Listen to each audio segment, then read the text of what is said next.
계시록 세 번의 설교인데 오늘 마지막입니다. 요한계시록 22장을 읽었습니다만 그 20장 7절 이후에 보면은 천년 왕국이 끝나고 사탄이 옥에서 나와서 하나님을 대적하죠. 그래서 하나님을 대적하면서 전쟁을 일으킵니다. 그런데 자기만 전쟁을 하는 게 아니라 그 8절에 보면 곡과 마곡을 미혹해서 같이 싸우게 만드는데, 이 곡과 미곡은 뭐냐면, 마곡은 뭐냐면, 곡과 마곡은 이 세상에 그냥 세상에 사방에 있는 민족들을 상징하는 겁니다. 곡과 마곡이. 그러니까 세상 민족이 악해지는 거죠. 그래서 사탄의 편에 들어서 하나님을 대적하는 겁니다. 이걸 통해서 우리가 알 수 있는 것은, 이 세상이 점점 악해지겠구나. 그리고 이 세상이 하나님을 대적하겠구나. 그래서 거의 사탄의 편에 서겠구나. 이게 이제 마지막 때 그렇게 된다는 겁니다. 그래서 우리가 세상이 악해지는 것에 대해서 참 안타까운 마음을 당연히 가져야겠지만, 한편으로는 왜 이러지 할 것이 아니라 마지막 때 예언된 대로 이루어지고 있구나라는 사실을 기억하시고, 그렇게 오늘 20장에 예언이 되어 있다는 거죠. 자, 전쟁의 결과는 어떻게 되겠는가? 당연히 사탄이 패하게 되죠. 그러면서 지옥에 떨어져요. 사탄이 지옥에 떨어지면서 선포되는 것이 21장서부터 새하늘과 새 땅이 선포되는데, 이 21장 1절 우리 같이 읽도록 하겠습니다. 21장 1절. 또 내가 새 하늘과 새 땅을 보니 처음 하늘과 처음 땅이 없어졌고 바다도 다시 있지 않더라. 자, 여기에 말씀에 보면은 새 하늘과 새 땅을 딱 봤는데, 그 새 하늘과 새 땅이라는 것을 여러분이 간단히 보면 그냥 새로운 세상이다, 이렇게 이제 생각하시면 되고, 이 새로운 세상이라는 개념 안에는 두 가지의 개념이 있습니다. 첫째는 처음 하늘과 처음 땅이 없어졌고, 첫째, 우리 같이 한번 읽어보겠습니다. 시작. 새 하늘과 새 땅, 즉 새로운 세상에 처음 것은 없다. 이전 것이 없는 거죠. 그래서 보라, 이전 것은 없다는 거죠. 새 하늘과 새 땅이라는 그 개념 속에는 그렇다는 거죠. 처음 것이 없다.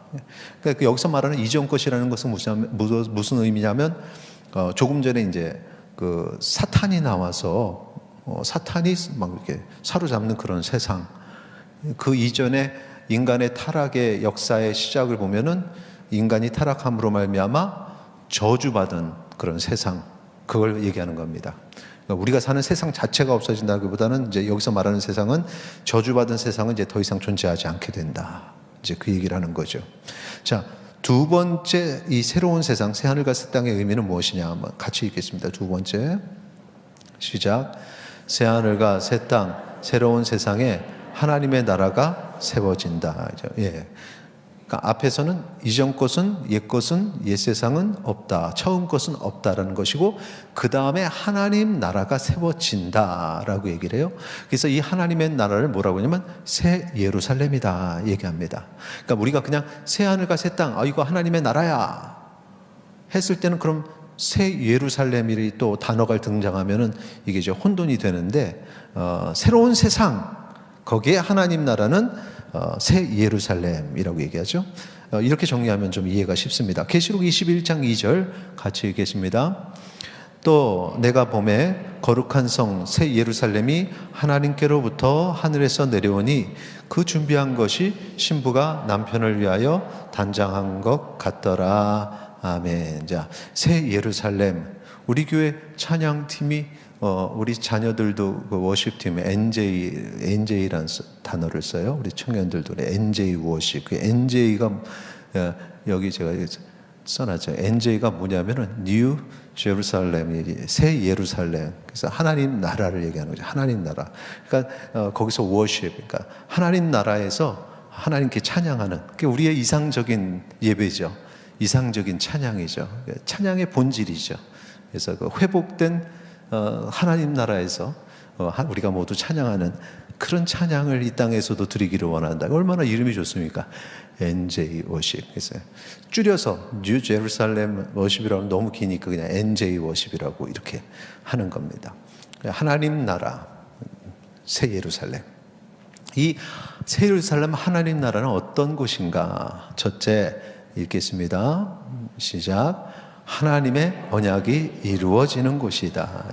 이제 언약, 성경을 보는 시각이 여러 가지 이제 시각이 있어요. 그러니까 구속사로서, 구속의 역사로서 보기도 하고, 그 다음에 언약이라는 개념, 커버넌트라 그래요. 언약.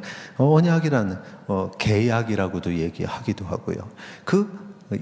쉽게 얘기하면 약속이에요. 하나님과 우리의 약속. 그게 이제 성경의 처음서부터 하나님께서 아담과 하와를 만드시고 선악을 알게 하는 나무, 또 생명나무 세우시고, 선악을 알게 하는 나무는 절대 먹지 마라. 그게 이제 약속이죠. 그 약속. 즉 거기서부터 시작이 된 겁니다. 새 언약, 그것은 이제 우리가 예수 그리스도를 믿음으로 고백하면 이제 구원을 받는, 그게 이제 새로운 언약이 된 것이고, 그래서 성경은 언약이란 개념으로 구약에서 신약을 이렇게 볼 수도 있는 건데, 이제 하나님 나라에서는 언약이 완성이 된 겁니다. 완전히 이루어진 거죠.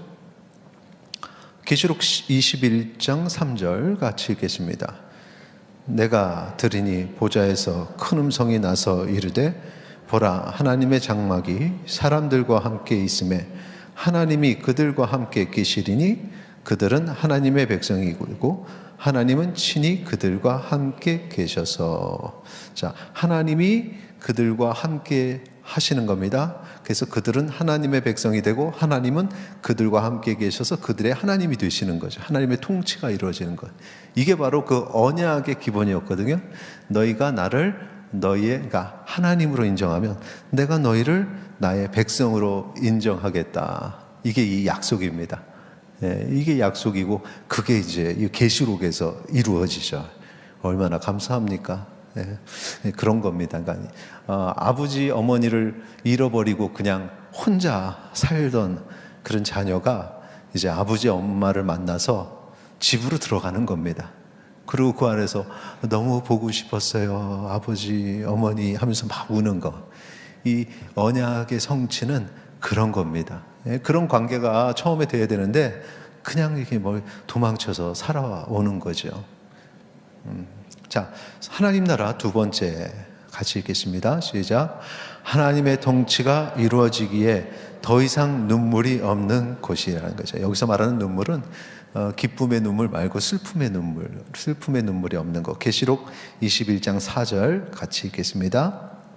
모든 눈물을 그 눈에서 닦아주시니 다시는 사망이 없고 애통하는 것이나 곡하는 것이나 아픈 것이 다시 있지 아니하리니 처음 것들이 다 지나갔음이러라. 아멘. 그러니까 아버지하고 이제 울면서 기쁨의 눈물도 있지만 거기는 너무너무 힘들었어요 하는 이제 눈물이 있겠죠. 그러면 이제 아버지 하나님이 눈물을 이렇게 닦아주시고 이제 울 필요 없단다 이렇게 말씀을 해주시는 거예요.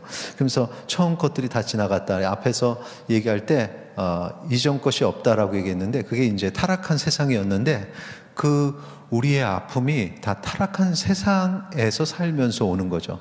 에덴의 동쪽, 에덴에서 쫓겨나가서 에덴의 동쪽으로 쫓겨가서 너무너무 힘들게 사는 겁니다. 그러니까 지금 우리의 삶이 바로 그 에덴의 동쪽의 삶이거든요. 여러분 사는 게 만만치 않죠.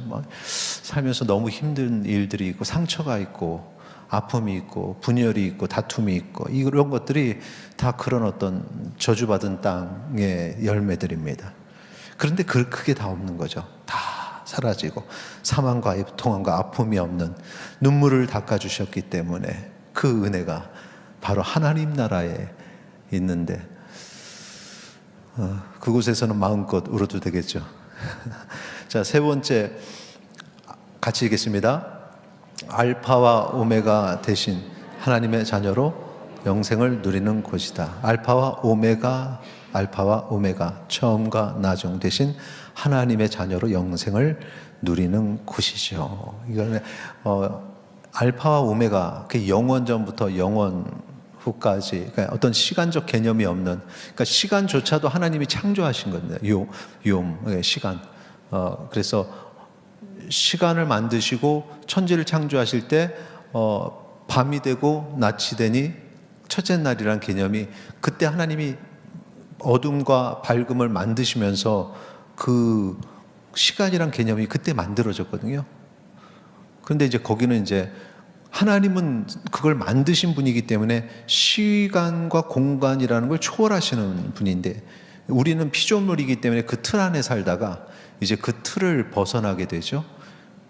그러니까 우리가 이걸 생각할 때 그냥 단순히 오래 사는 것, 100년, 200년, 500년, 1000년 이렇게 사는 것, 이 생각은 약간 좀 저차원적인 생각이고, 영생이라는 것은 나도 하나님의 백성으로, 하나님의 자녀로 천국에 들어가서 시간과 공간을 초월하게 되는 걸 얘기하는 겁니다. 그렇게 해서 영생을 누리는 거죠. 그래서 사람이 어떻게 영원히 살아? 말도 안 돼. 이제 그런 차원의가 아니라 그냥 차원이 달라지는 겁니다. 그래서 시공을 초월한 하나님의 나라에 하나님의 자녀가 되니 당연히 거기는 알파와 오메가, 처음과 나중, 영원 전부터 영원 후까지 계신 하나님과 함께 사니까 우리도 그냥 그렇게 사는 겁니다. 그렇게 아름다운 모습으로 살게 되는 거죠. 계시록 21장 6절 7절 같이 읽겠습니다. 또 내게 말씀하시되 이르렀도다. 나는 알파와 오메가요 처음과 마지막이라. 내가 생명수 샘물을 목마른 자에게 값없이 주리니 이기는 자는 이것들을 상속으로 받으리라. 나는 그의 하나님이 되고 그는 내 아들이 되리라. 아멘. 여기 이제 그 비밀이 다 담겨져 있죠. 예. 생명수 생물을 목마른 자에게 값없이 주는 거죠. 그러니까 이게 단순히 목이 마르고 이게 아니라 죄로 인해서 이제 어떤 한계의 삶을 살던 우리가 이제 그 생수를 마심으로 이제 초월하게 되는 거죠. 하나님 나라의 자녀로 그 알파 오메가 되신 하나님의 삶의 영역으로 우리가 들어가는 겁니다. 그래서 이걸 그 하나님의 자녀들이 받는 겁니다. 상속으로 이기는 자는 이것들을 상속으로 받으리라. 그러니까 최후 승리 얻기까지 주의 십자가 사랑하리, 이게 돼. 최후 승리. 그러니까 믿음을 붙잡고 이 땅에서 우리가 하나님 바라보면서 사는 모든 백성들, 그래서 최후의 면류관을 다 쓰는 그런 자들에게 이기는 자는, 그래서 이기는 자, 여기서 이기는 자는 한 사람이 아닙니다. 그러니까 이 성도 모두, 여러분 모두가 이기는 자죠. 이단들은 이 이기는 자가 자기라고 얘기하죠. 교주. 이기는 자가 교주다. 그렇게 얘기를 합니다. 얼마 전에 그 뉴스에도 나오던데 뭐 이렇게 그 젊은 청년, 여청년들을 이렇게 자꾸 인식시켜가지고 자기 부모님을 뭐 이게 고소하게 만드는, 아버지가 자기를 이렇게 성적으로 이렇게 가해했다고 고소하게 만드는 그런 이상한 이단 집단이 있었는데, 제가 그걸 잘 몰랐는데 이번에 그 수양회 가서 목사님들하고 얘기하다 보니까 그게 우리 합동 측 교회였답니다. 그런데 거기에 교주 역할을 했던 사람이 목사님도 아니고 그 성도인데, 그냥 잘 직장 갖고 생활하는 부부가 그렇게 교회 청년들을 그냥 영적으로 그냥 붙잡고, 근데 거기서 그 사람들도 그랬다는 거예요. 자기가 이기는 자라고. 이런 용어 쓰는 사람들 참. 그래서 이제 그 문제가 있어서 교단에서 이미 그 문제를 파악을 하고 그 다음에 교단에서 이렇게 제명을 시킨 그런 교회였습니다. 그리고 나서 그 이후에 사회적으로 이제 언론에 소개가 됐다고 해요. 그러니까 이게 이단이 처음부터 이상한 사람들이 나타나기도 하지만 이게 그냥 일반 교회인데, 제가 그 사진을 봤더니 사진에 그 합동층 마크 다 이렇게 있어요. 그래요. 교회 이름 있고. 일반 교회인데도 그렇게 하나님의 말씀에 바로 서지 않으니까 그 안에서 그런 이단의 모습이 그렇게 그 상처를 주고 아픔을 주고 그랬다는 거죠. 그래서 그 부모들, 그 억울한 누명을 쓴 그분들이 왜 그런 누명을 쓰게 만들었냐면 저 사람들 영적으로 문제 있어. 저 사람들 이단 같아. 이단이야. 이건 교회에 문제가 있어. 라고 얘기를 했더니 그렇게 그 여청년들을 이렇게 쇠뇌시켜가지고 고소하게 만드는, 아버지로부터 뭐 가족으로부터 이렇게 성범죄 당했다고 고소하게 만드는 그런 아픔들이 있었습니다. 이게 정신을 바로 차려야 됩니다. 여기 이기는 자, 저희 교주들이 자기가 이기는 자라는 거 정말 많이 봤습니다. 아니요, 성도들입니다. 우리 모두가 다 이기는 자죠. 그래서 거기에 이제 나는 그의 하나님이 되고 그는 내 아들이 되리라. 그 언약이 성취되면서 이 영생을 누리게 된다라는데, 여기 중요한 게 생명수 샘물을 먹는다는 건데 이게 참 놀라운 겁니다. 생명수 샘물. 자, 이거 한번 보세요. 계시록 22장 넘어가서 1, 2절 같이 읽겠습니다. 시작. 또 그가 수정같이 맑은 생명수의 강을 내게 보이니 하나님과 및 어린 양의 보좌로부터 나와서 길 가운데로 흐르더라. 강 좌우에 생명나무가 있어 12가지 열매를 맺되 달마다 그 열매를 맺고 그 나무 잎사귀들을 만국을 치료하기 위하여 있더라. 아멘. 그러니까 지금 하나님의 보좌, 어린 양의 보좌에서부터 흘러나온 천국에 그 생명수가 있고 그 생명수 가에 생명나무들이 있는데 그 생명나무의 열매를 먹어도 만국이 치료가 되는, 그럼 이게 진짜 나무냐, 진짜 나무냐, 뭐 이렇게 생각하면 안 돼요. 그러니까 이거 상징이죠. 그러니까 하나님께서 생명수, 생명의 떡, 빵, 이건 다 상징적인 거라고 했잖아요. 예수님이 떡이라고 한다고 예수님이 떡입니까?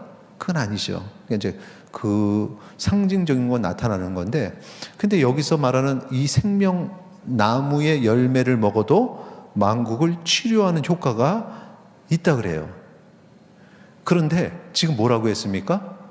그 생명나무가 그 능력을 갖게 된 거는 생명수에 뿌리를 내려서 생명수를 흡입해서 성장하기 때문에, 그래서 그 열매가 그런 효과가 있는 건데, 지금 우리는 생명나무의 열매도 먹지만 생명수를 마실 수 있다는 겁니다.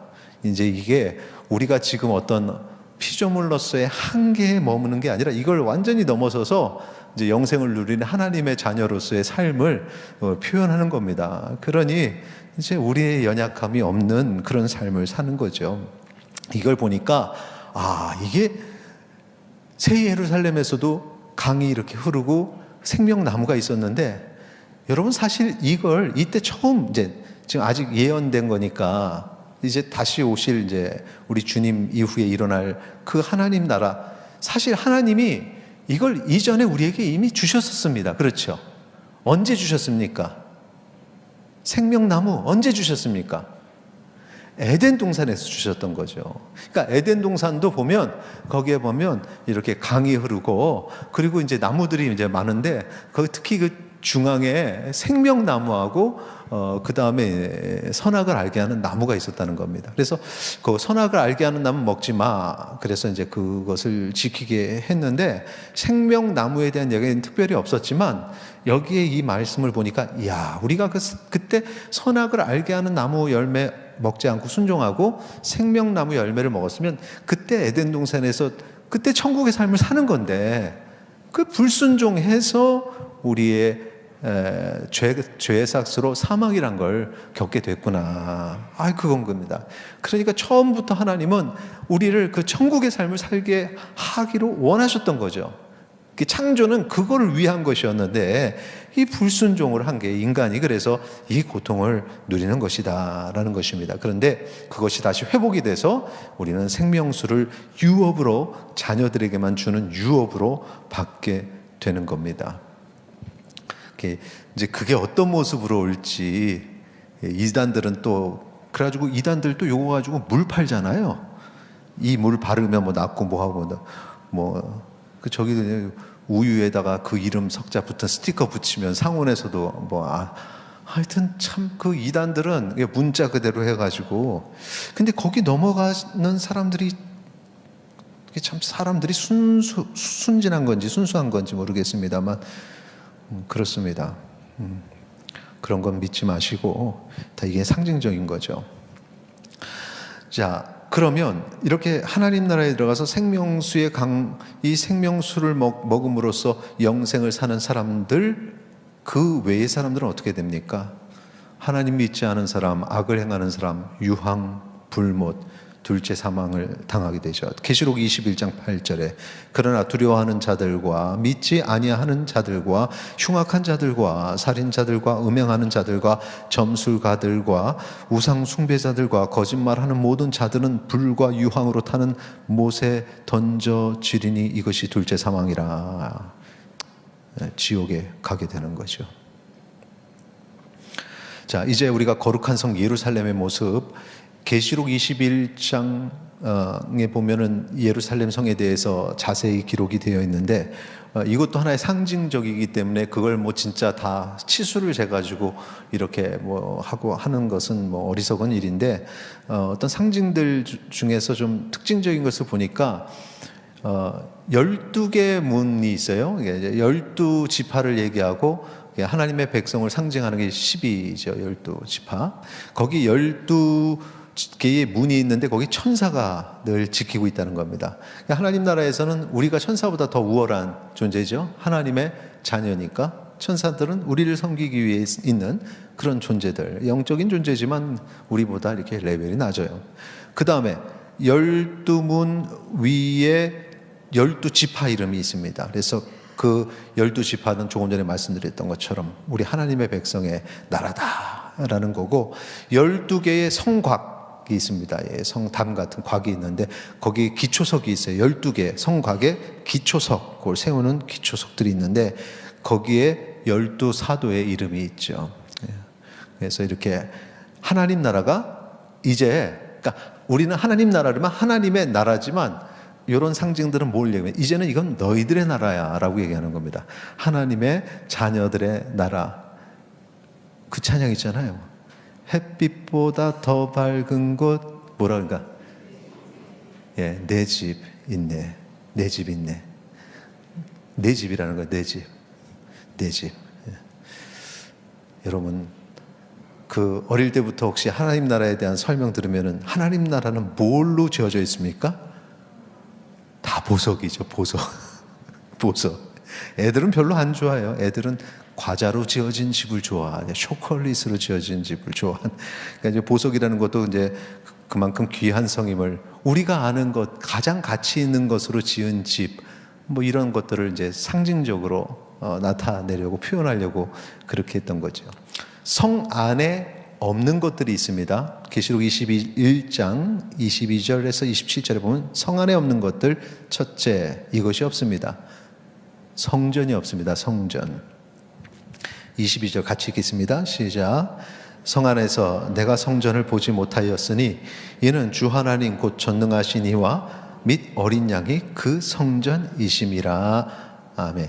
이 타락한 땅에서 우리가 하나님을 직접 뵐 수 없으니까 처음에는 뭐 지성소 다 막아놨고요. 그 다음에 이제 지성소로도 가지도 못했는데 지성소가 열렸지만 그럼에도 불구하고 우리는 이곳에서 하나님께 예배드리면 하나님이 이곳에 임재하신다. 그래서 지성소에 있는 그 시은소, 시은좌, 그 법궤라고 하죠. 그 법궤의 뚜껑, 시은소, 그게 하나님의 임재를 상징하는 것입니다. 하나님이 임하시는 곳. 그런데 하나님의 나라, 하나님의 집에 우리가 들어갔는데 하나님이 임재하시는 곳이란 개념이 필요 없는 거죠. 그러니까 성전이라는 게 없는 겁니다. 예, 성전이라는 게 없는 거죠. 그래서 우리 주님이 성전이 되신다. 두 번째 없는 것, 자, 두 번째 없는 것.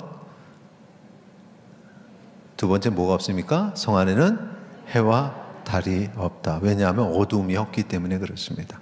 하나님의 영광의 빛이 막, 23절이에요. 그 성은 해나 달의 비침이 쓸데없으니 이는 하나님의 영광이 비치고 어린 양이 그 등불이 되심이라. 하나님의 영광이 빛이 탁 비치니까 어린 양도 또 등불이 되시니까 해, 달 그건 비교가 안 되는 겁니다. 그래서 우리가 하나님을 뵈면은 눈이 부셔서 못 뵈죠.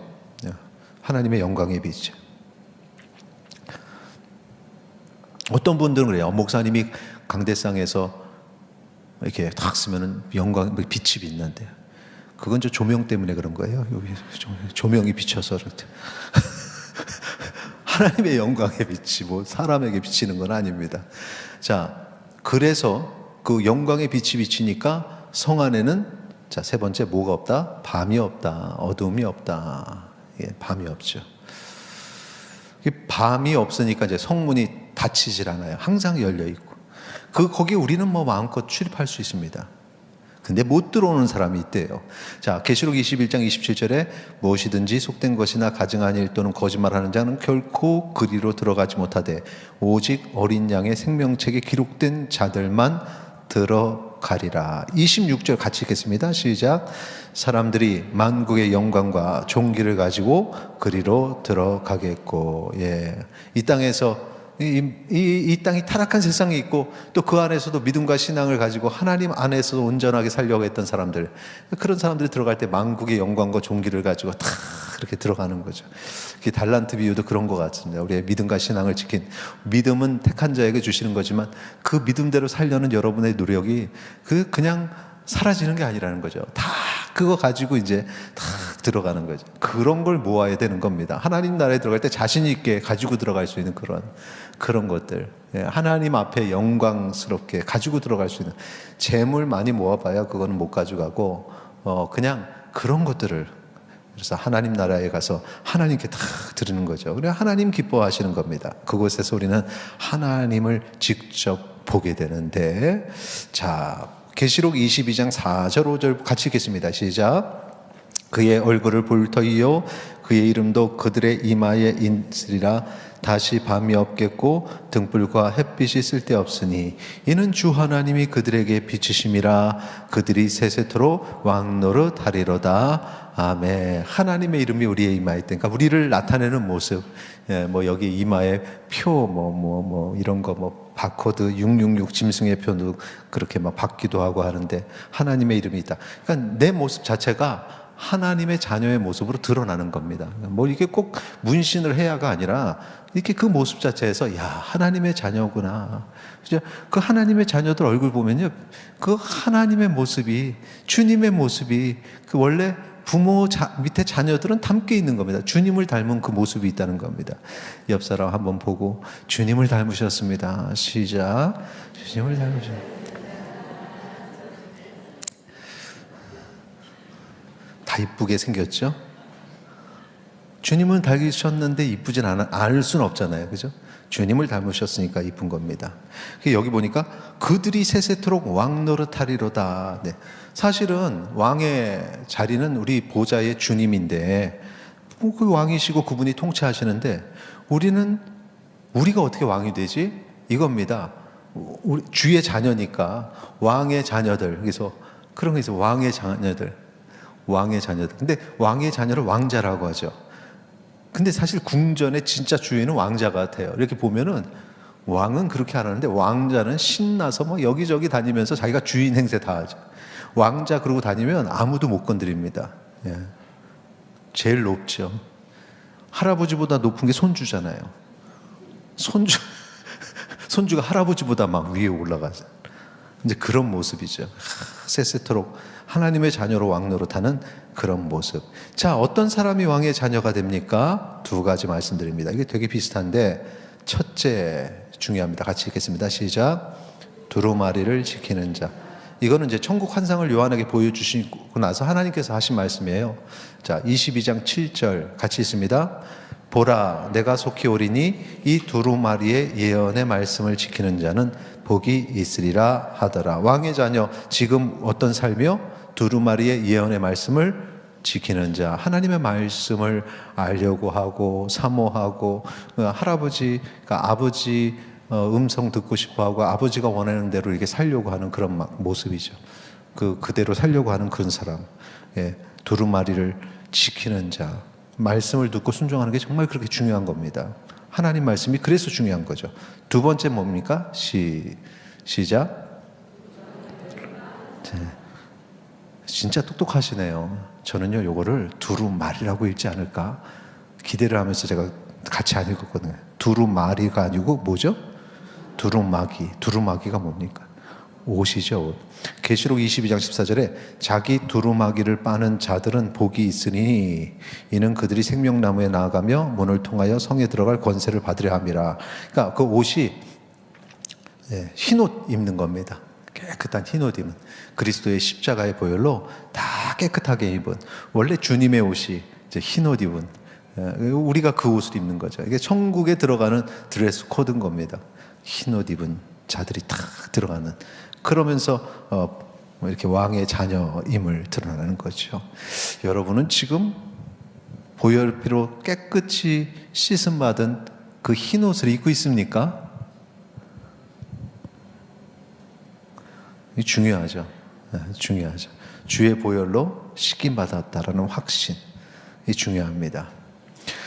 이 땅에 살아가면서 변하지 않는 게 있는데 이겁니다. 22장 11절 보시면 불의를 행하는 자는 그대로 불의를 행하고 더러운 자는 그대로 더럽고 의로운 자는 그대로 의를 행하고 거룩한 자는 그대로 거룩하게 하라. 이 택자의 개념이 이 안에서도 있는 것 같습니다. 불의를 행해서 불의한 자가 갑자기 거룩한 택자가 되는 게 아니에요. 하나님의 구원의 손길은 그대로 택자에게 가는데 여기 그대로 불의를 행하는데 불의의 행함으로, 거룩한 자대로 거룩한 대로. 이걸 통해서 우리가 기억해야 될 것은 우리가 하나님의 자녀로서 의로운 자입니다. 그러면 의롭게 살아야 됩니다. 거룩한 자입니다. 거룩함을 보여야 됩니다.